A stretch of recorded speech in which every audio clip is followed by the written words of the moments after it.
wai in Najeriya mutanen banza muke, kullum batun samu matuta muke, si ta faran a gefe zagi suke, ba san me muka musu ba. Ku yi haƙuri komai yana da ƙarshe, lokacin yana tafe.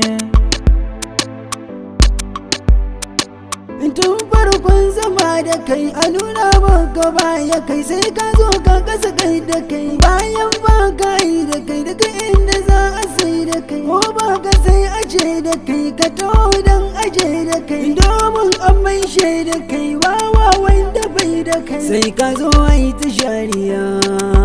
malam. Zaman da ba bi yarda ban ga amfaninsa ba, kamar miji da mata bai kamata haka ba, tunda mun tare muku komai ya kamata mai gaba, arziki nufi na Allah ba a tafukanku ba, ni Jabir mai rufin asiri ne ba talaka ba, ba a wurinku ne ba samu na, to ku sani ina da dangina,